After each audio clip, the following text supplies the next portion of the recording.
أعوذ بالله من الشيطان الرجيم بسم الله الرحمن الرحيم يا أيها الذين آمنوا أوفوا بالعقود أحلت لكم بهيمة الأنعام إلا ما يتلى عليكم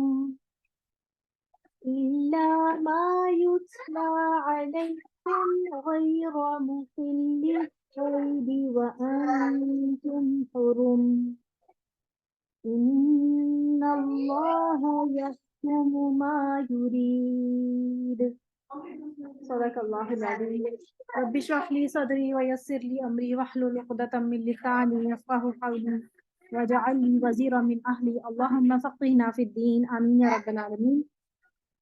السلام علیکم ورحمۃ اللہ وبرکاتہ. اہلا وسہلا مرحبا. آپ لوگوں کا یہاں آنا اور آپ لوگوں کا یہاں پر آپ لوگوں کی کا پڑھنا اور انشاءاللہ اس کی نیت کو اللہ تعالیٰ قبول فرمائے, ڈھیر و اجر عطا فرمائے اور آپ کو اس سفر میں اللہ تعالیٰ ثابت قدمی عطا فرمائے انشاءاللہ. اور جتنی بھی آزمائشیں اور جتنی بھی مشکلات ہوں اللہ تعالیٰ اس سب میں آپ لوگوں کے لیے آسانی فرمائے آمین یا رب العالمین. سورۃ المائدہ کا سفر شروع کرتے ہیں. آج ہمارا لیکچر 1 ہے, پہلا انشاءاللہ کلاس ہوگی.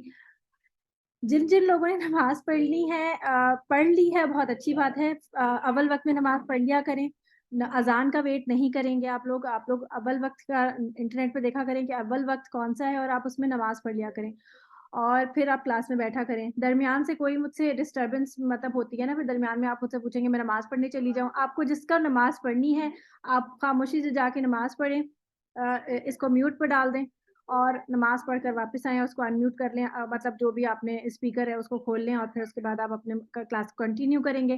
اور جو بھی آپ کا درمیان میں مس ہوگا وہ پھر آپ اس کی ریکارڈنگ آپ کو انشاءاللہ یوٹیوب پہ مل جائے گی. اور تمام اسٹوڈنٹس جو ہے وہ چینل کو سبسکرائب کر لیں تاکہ آپ لوگوں کو کوئی بھی ہرڈل نہ آئے کہ اگر کوئی ریکارڈنگ آپ کی کبھی کوئی مس ہو جاتی ہے یا آپ کوئی لیکچر دوبارہ سننا چاہتے ہیں تو وہ آپ کے پاس اس کی نوٹیفیکیشنز آ جائیں گی اور وہ آپ کے پاس لنکس موجود ہوں گے تاکہ آپ کو پھر ہم پریشان ہونے کی ضرورت نہیں ہے کہ کبھی ہم بھول گئے تو مشکل ہو جاتی ہے کہ پھر آپ لوگ پریشان ہوتے ہیں کہ ہمارے لنک نہیں آیا اور یہ ہوا. ٹھیک ہے, اچھا جی شروع کرتے ہیں سورۃ المائدہ. تو آپ دیکھیں کہ ہم نے جو ہے سورۃ المائدہ اور ابھی ہم نے سورۃ النساء پڑھی تھی. تو سورۃ النساء میں اور سورۃ المائدہ میں تھوڑا سا ایک ریلیشن ہے, بالکل اسی طرح جیسے کہ سورۃ آل عمران اور سورۃ البقرہ کا تھا, اور اسی طرح سورہ آل عمران اور سورہ نساء کا بھی آپس میں کچھ ریلیشن تھا. تو اب وہ دیکھیں ہم کیا مماثلت تھی, تھوڑا سا ہم بس انٹرو دیں گے اس کا, پھر انشاءاللہ شروع کرتے ہیں. مضامین کے مماثلت کے اعتبار سے سورۃ المائدہ کا جوڑا سورۃ النساء کے ساتھ بنتا ہے. ان دونوں صورتوں کا اسلوب یعنی اسلوب کس کو کہتے ہیں, اسٹائل کو بھی کافی حد تک آپس میں ملتا جلتا ہے. البتہ یہاں زیادہ زور جو ہے وہ اہل کتاب سے خطاب پر رہے گا, یعنی کہ سورۃ النساء میں جو ہے موسٹلی جو احکامات تھے وہ یا ایھا الذین آمنوا کر کے مسلمانوں کے ساتھ تھے, اور یہاں پر جو زور ہوگا وہ زیادہ تر جو ہے وہ اہل کتاب کی طرف رہے گا. پھر اور شریعت کے احکامات کا جو بنیادی نقشہ ہمیں سورۃ آل عمران اور سورۃ النساء سے ملتا تھا اس کی تکمیل اس صورت پہ آ کے ہوگی, کیونکہ پتہ ہے آپ کو یہ تمام ہی صورتیں مدنی ہیں. مدنی صورتیں جو ہیں وہ مدنی صورتیں تھوڑا سا گرم کر لینا ہلکا. تو اس کا اسلوب جو ہے نا وہ مطلب اس کا جو تکمیل ہے وہ سورۃ المائدہ پہ ہوگی. یعنی یہ تینوں ہی صورتیں بلکہ 4 صورتیں سورۃ البقرہ سے لے کر یہاں تک یہ تمام صورتیں جو ہیں وہ مدنی صورتیں ہیں. اس کے بعد جو ہے وہ تھوڑی مکی صورتوں کا سٹارٹ ہوگا. یہ پورا جو گروپ ہے یہ تمام ہی مدنی صورتوں پر ہے, اور مدنی صورتوں میں موسٹلی جو ہے وہ احکامات آئے ہیں. آپ کو پتہ ہے کہ مدینہ میں ریاست جو ہے وہ ریاست اسلامی ریاست قائم ہو گئی تھی، تو اب جب اسلامی ریاست قائم ہو رہی ہے تو اب یہاں پر احکامات جو ہے اسپیشلی شریعت کے آنا شروع ہو گئے کہ اب تم لوگوں نے یہ چیزیں جو ہیں وہ امپلیمنٹ کرنی ہے اپنی زندگی میں، اور ایز اے نیشن تم لوگوں نے یہ کام کرنے ہیں. تو اس کی تکمیل یعنی کہ جو سٹارٹنگ جو صورت آل عمران سے سٹارٹ ہوئی تھی وہ تمام چیزیں جا کر سورہ مائدہ پر تکمیل پا جاتی ہیں. ٹھیک ہے. اسی طرح اہل کتاب سے جس اہل کتاب سے جس خطاب کا ابتدا یعنی مخاطب ہوئے تھے سورۃ البقرہ میں اللہ تعالیٰ، اس کا بھی جو اینڈ رزلٹ یعنی کہ اب جو یہ خطاب ہے وہ ایک آخری فیصلہ کل مراحل میں داخل ہو جاتا ہے کہ اب تم مانتے ہو یا نہیں، اب تمہارے ساتھ جو ہے وہ سخت کارروائی ہوگی. اسے مردوں کی صورت بھی کہا جاتا ہے. مردوں کی سورۃ النساء آپ دیکھیں کتنا پیارا اور خوبصورت امتزاج ہے کہ سورۃ النساء عورتوں کا نام ہے، کہ عورتوں کی صورت ہے، اور اس کے فوراً بعد جو ہے وہ سورۃ المائدہ آتی ہے جس کو مردوں کی صورت کہا جاتا ہے، کیونکہ اس میں جو احکامات آئیں گے وہ بیسیکلی جو ہے وہ ریاست سے تعلق زیادہ رکھتے ہیں، اور اس میں جو سٹارٹ سے ہی جو ایک اسلوب شروع ہوگا تو آپ دیکھیں گے کہ اس میں مردوں کی طرف احکامات کا زیادہ زور رہے گا. تو لیکن قرآن تو تمام لوگوں کے لیے ہے، تو ہمیں دونوں ہی چیزیں پڑھنی ہے، کیونکہ ہماری ہاتھوں ہم عورتوں کے ہاتھوں مردوں کی بھی تو نشو نما ہوتی ہے. مرد ہمارے بچے جو ہوتے ہیں، ہمارے بیٹے جو ہوتے ہیں، وہ ہماری ہی گود میں جو ہے وہ پروان چڑھتے ہیں، تو ہمیں بھی ان تمام چیزوں کے بارے میں پتہ ہونا چاہیے. تو حرام اور حلال کے احکامات ملتے ہیں. اس صورت کے تمام احکامات محکم ہیں. محکم کا مطلب ہے کہ احکامات یعنی کہ حکم کے درجے میں ہیں اور منسوخ نہیں ہوئے ہیں. منسوخ کا مطلب کچھ کبھی کبھی ایسا بھی ہوا قرآن مجید میں کچھ احکامات آئے جو وقتی طور پہ تھے اور پھر ان کو منسوخ کر دیا گیا کہ یہ اس وقت کے لیے تھے، لیکن اور مطلب منسوخ نسخ اور منسوخ کی بھی نا کچھ قسمیں ہیں، وہ انشاءاللہ ہم پھر کبھی ڈیٹیل میں پڑھیں گے. بس یہ آپ کو سمجھ میں آنا چاہیے کہ اس کے سارے ہی احکامات جو ہیں وہ منسوخ نہیں ہوئے ہیں، اور جو بھی احکامات موجود ہیں وہ فی الواقع قیامت تک کے لیے وہ ہے کام، مطلب اس کے اوپر عمل کرنا ضروری ہے. آیت نمبر 1 شروع کرتے ہیں.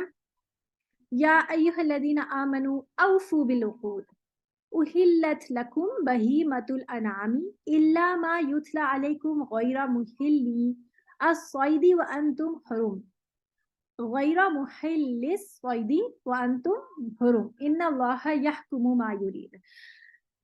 اے ایمان والو عہد و پیمان پورے کرو. ابھی میں نا اس کی لفظی ترجمہ کی وضاحت بھی کروں گی انشاءاللہ. ابھی پہلے ہم اس کی تفسیر کر لیتے ہیں، پھر انشاءاللہ اس کو یاد کرنے کا طریقہ اور وہ تمام چیزیں بھی میں آپ کو بتاؤں گی. آج ہم صرف 2 آیتیں کریں گے. 2 آیتوں کی لینتھ کافی لمبی ہے اور الفاظ تھوڑے سے جو ہے وہ اردو سے فرق ہے. مشکل نہیں کہوں گی میں، کیونکہ اللہ تعالیٰ نے قرآن مجید میں فرمایا اور بار بار فرمایا ہے کہ سورۃ القمر کی آیات ڈفرنٹ آیاتوں میں اللہ تعالیٰ نے فرمایا کہ وَلَقَدْ يَسَّرْنَا الْقُرْآنَ لِلذِّكْرِ فَهَلْ مِن مُدَّكِرٍ. اللہ نے قرآن مجید کو تمہارے لیے آسان بنا دیا ہے، تو ہے کوئی نصیحت پکڑنے والا، ہے کوئی اسے یاد کرنے والا، ہے کوئی اس سے فائدہ اٹھانے والا. تو جب اللہ نے کہہ دیا قرآن مجید آسان ہے، تو میں اور آپ کون ہوتے ہیں کہنے والے کہ قرآن مجید کے الفاظ مشکل ہیں؟ آسان جو ہے وہ ہمارے لیے ہم یہ کہیں گے کہ اردو سے ڈفرینٹ ہے. ٹھیک ہے. تو انشاءاللہ ہم اس کو تھوڑا سا سمجھیں گے تو انشاءاللہ اللہ تعالیٰ اس میں آسانی پیدا کریں گے اور ہم اس کو یاد کر پائیں گے انشاءاللہ.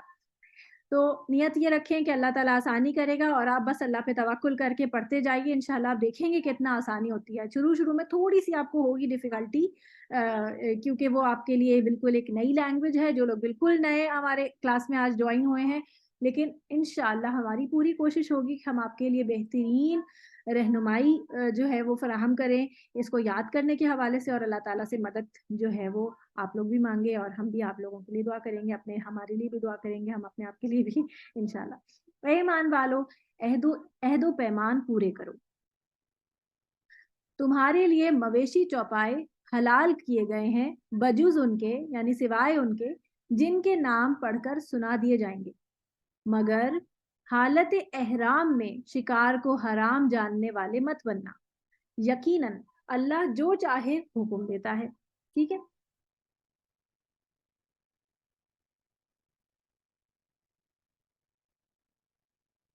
اچھا یہاں پر یہ عقد ہے، عقدہ، یہ غلطی سے وہ خدا لکھ دیا گیا ہے، عقدہ ہے. یہ عقدہ جو ہوتا ہے یعنی یہاں پر جو عقد ہے عین قاف داد یہ